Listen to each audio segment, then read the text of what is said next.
So guys, कम शुक्राणु या फिर ओलिगोस्पर्मिया या फिर लो स्पर्म काउंट की शिकायत है आपके साथ, तो सबसे पहले आपको ये लगता है ये हुआ क्यों मेरे को, ठीक है।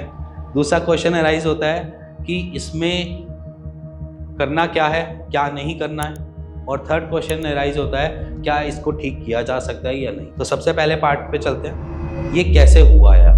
देखो, मोस्ट ऑफ द केसेस में जब हम देखते हैं पेशेंट्स में, तो कुछ चीज़ें हमें बहुत कॉमन देखने को।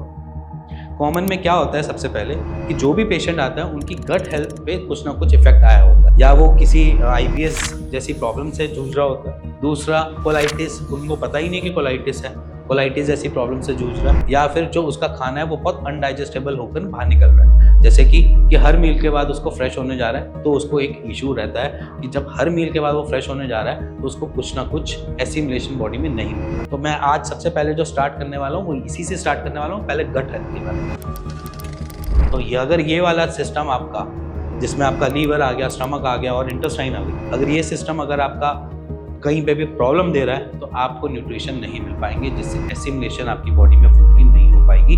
और फूड की एसिमिलेशन ना होने के बाद आपको न्यूट्रिशन नहीं मिलेंगे, और जब न्यूट्रिशन नहीं मिलेंगे तो वो आपको प्रोड्यूस करके कुछ नहीं दे पाएंगे। अब दूसरा क्या होता है, जहाँ पर हम देखते हैं कि ओलिगोस्पर्मिया में, जहाँ पर हम बचपन से देख रहे हैं कि वो जब से टेस्ट करा रहे हैं तब से उनके स्पर्म काउंट वही दिखा रहा है, 4 मिलियन, 3 मिलियन, 5 मिलियन, 6 मिलियन। वहाँ पर क्या हो रहा है कि स्पर्मेटोजेनेसिस की साइकिल जो है वो बस 5 मिलियन या 4 मिलियन पे ही जाकर रुक जाती है। स्पर्मेटोजेनेसिस की साइकिल को आपको मैं बता देता हूँ कि जो हमारे शुक्राणु को बनाती है उसका एक नाम है स्पर्मेटोजेनेसिस।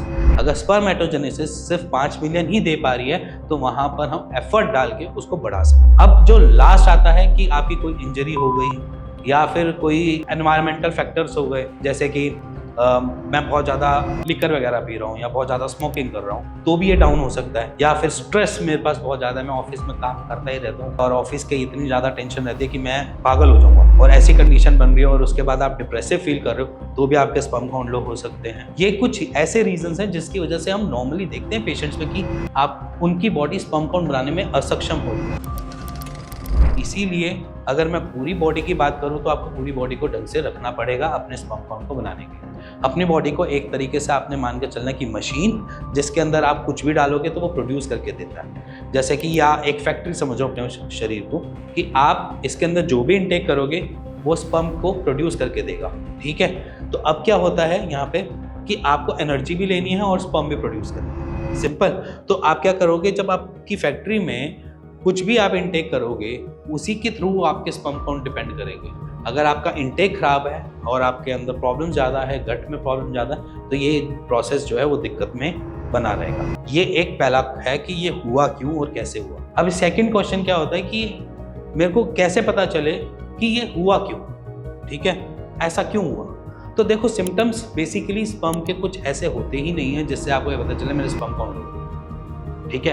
क्योंकि कुछ कहते हैं कि पानी में डाल के देख लो वो बैठ जाएगा, तो इट मीन्स कि बढ़िया सीमन है या बढ़िया स्पर्म है उसके अंदर, अगर तैरता रहेगा तो वो खराब है। दूसरा एक एनालिसिस, वो भी यही बताते हैं कि अगर पतला होगा तो खराब है, अगर गाढ़ा है तो बढ़िया है। तो ये सारे के सारे जितने भी आपको ऐसा ज्ञान मिला हुआ है वो सारा का सारा खराब है, साफ बोलता हूँ खराब है। बिना सीमन एनालिसिस के टेस्ट के बिना आप नहीं कह सकते कि आपका स्पर्म आपके सीमन में है या नहीं। माइक्रोस्कोपिक तरीके से ही देख पाओगे कि एक्चुअली में होता क्या है। अगर ये कहते हैं कि एंशिएंट टाइम में कैसे पता चलता था या कुछ ऐसा कुछ कि वो कैसे चेक किया करते थे, तो बेसिकली आप पहली बात तो आप एंशिएंट टाइम पे नहीं रह रहे हो, पहला आंसर, ठीक है। जब उनके पास आते थे उनके पास भी लेंसेज होते थे एंशिएंट टाइम पे, वो भी लेंसेज के थ्रू चीज़ों को कॉन्फ़िगर करते थे या देखते थे।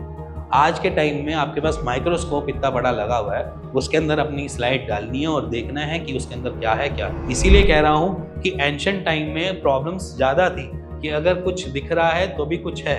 अभी तो यहाँ पर इतना है कि अगर क्या हो रहा है क्या नहीं हो रहा वो सारी चीज़ें हम बता सकते हैं। इसीलिए एंशिएंट टाइम पे नहीं जाएंगे, आयुर्वेद के साथ जुड़े रहेंगे। बट आयुर्वेद कहाँ पर हेल्प कर सकता है ये बता सकते हैं।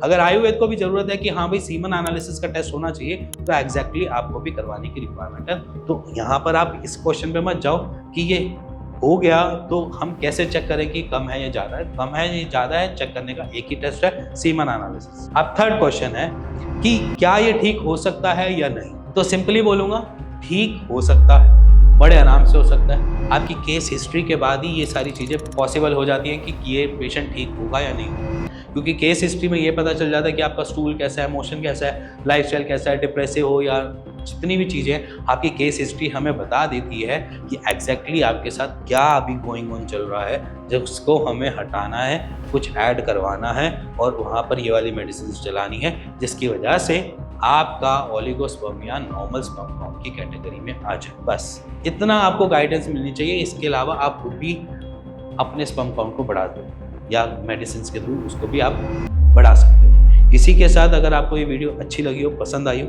तो please like share bell icon दबा दीजिएगा।